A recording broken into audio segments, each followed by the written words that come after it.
Жауыннан кейін ауыл тып-тыныш болатын.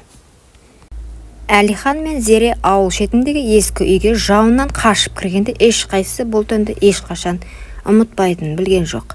Зере күйеуінің інісі Әлиханды бұрыннан сыйлайтын, үндемейтін, тұйықтау жігіт еді.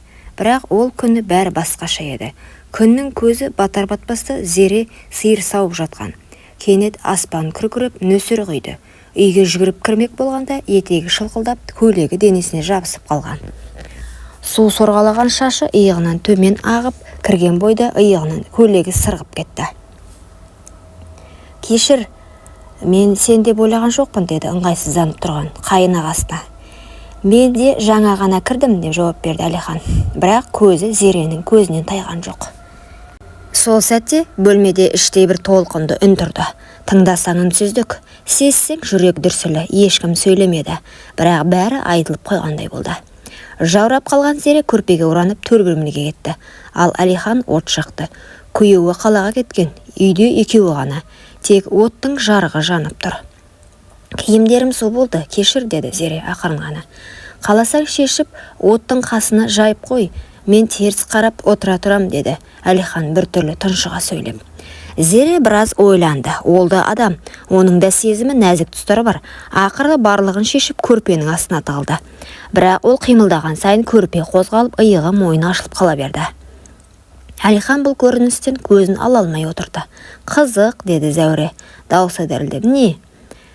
Сен мені әйелің деп емес, басқа біреу деп елестетіп отырсың ба?» Бұл сұрақ Әлиханды дір еткізді. Не жауап берерін білмей қалды. «Жоқ», деді ақырын. «Бірақ сенің күйеуің менің інім. Ал мен тек келін ғанамын ба?» Көз қарастары түйісті. Оттың жарығы екеуінің жүзін жыпылықтатып жарықтандырып тұрды. Ешкім ештеңе айтпады. Бірақ тыныс алу, көзбен ұғысу, тербелген көрпе бәрі айтып жатты. Ішкі дауыс тоқта десе де екеуінің де көзі шегініссіз қатып қалған. Таң атқанда Зере тым ерте оянды. Қасында ешкім жоқ еді. Көрпе әлі жылу сақтап тұрған. Босағада Әлихан үнсіз отыр, терезеге қарап.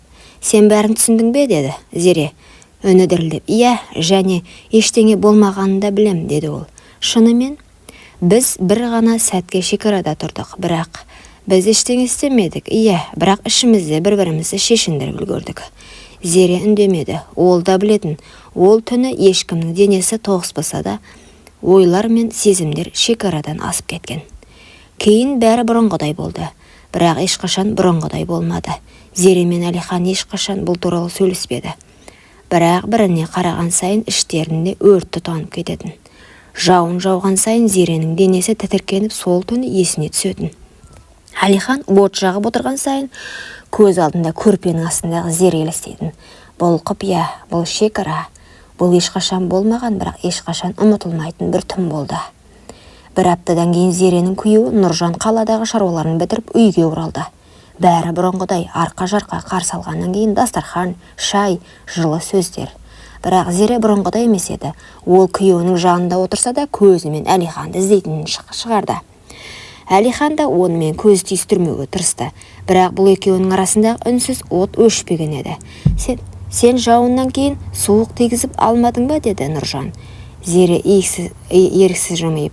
Иә, суық, бірақ от жаққан еді, деді. Өзі де байқамай. Күйеуі жай ғана бас изеді. Бірақ Әлихан төргі бөлмеден сығалап тұрған. Ол бұл жауапты естіді. Ол оттың басында отырған ешті екеуі де ұмытпағанын білді. Сол түні Зере ұйықтай алмады, күйеуі жанында жатыр. Бірақ көзі жұмылған сайын басқа көз қарасы, басқа дем, басқа оттың жылуын елестетті. Бір түнде өмірінің бәрі бөлініп қалғандай. Түсінде өзін қайтадан оттың алдында көрді. Бұл жолы көрпесіз, толықтай жалаңаш, ал Әлихан үнсіз жақындап келіп, тек көзімен болмайды деп тұрған. Бірақ денесі алға тартып барады. Түстен оянғанда денесі балбырап ұялғандай болды. Бірақ өзінен емес, ойынан. Арада біраз уақыт өтті. Күндер, кештер, шайлар бәрі қалыпты.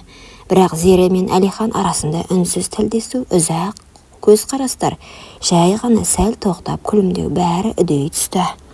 Бір күні түнде Зере су алуға шығып сыртқа шықты. Сол кезде қора жақтан бір көлеңке қозғалды. Жүрегі зірк ете қалды. Бірақ бұл Әлихан еді. Түн тыныш қой, деді ол жай ғана. Иә, бірақ ішім тыныш емес, деді Зере. Әлихан оның көзіне қарады. Бұл жол ұзақ, бұл жол екеуі де шегінбей тұрды. Не істеп жүрміз біз осы, деді Зере ақырын. Бұлай болмайды ғой. Бірақ болып қойды ғой, деді ақырын тұншыға Әлихан. Кенет алдынан есік сықыры естілді.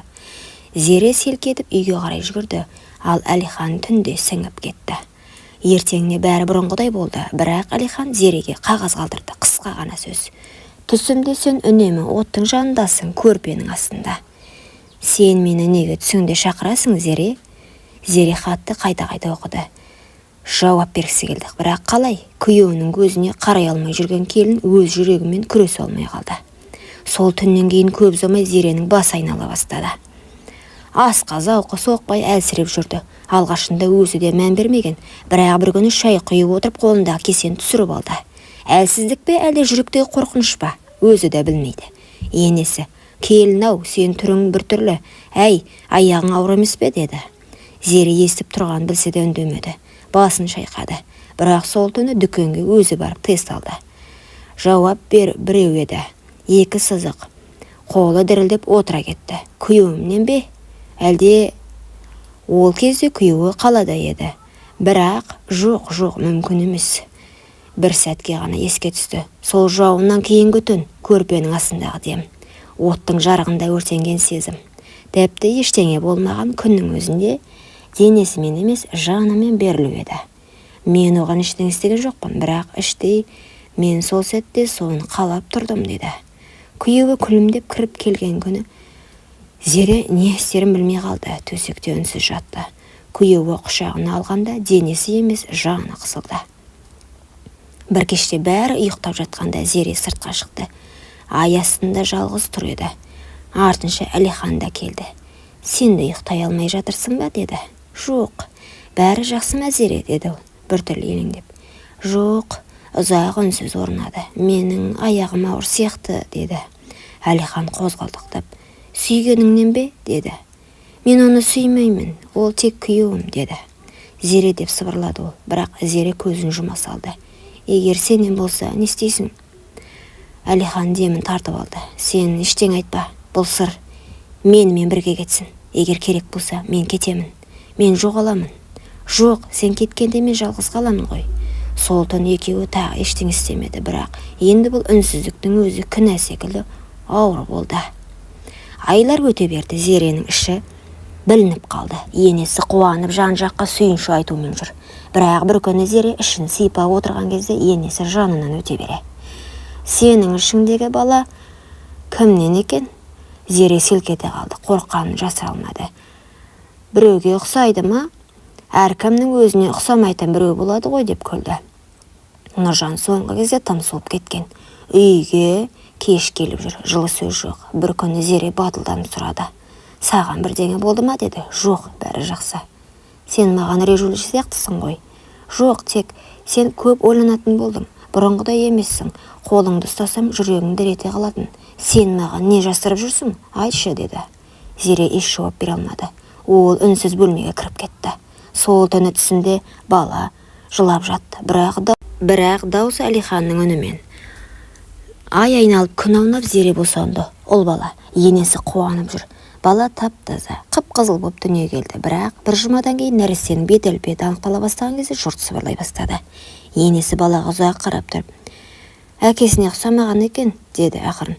Жоқ, мүмкін емес, деді Зере жалма-жан. Бірақ жүрегі атша тулап, ішкі күдік күн сайын өсе берді. Өйткені өзі де ішінен сезіп тұрды. Бала Әлиханға көбірек ұқсайды.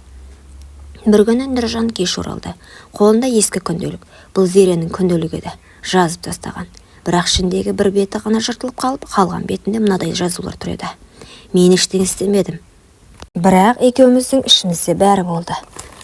Жалаңаш сезім денеге тимей-ақ сындырады екен. Әлихан, кешір мені. Нұржан көзіне тік қарап тұрып, мен бұл жазбаны оқымадым, бірақ сенің көзінде бәрі айтып тұр.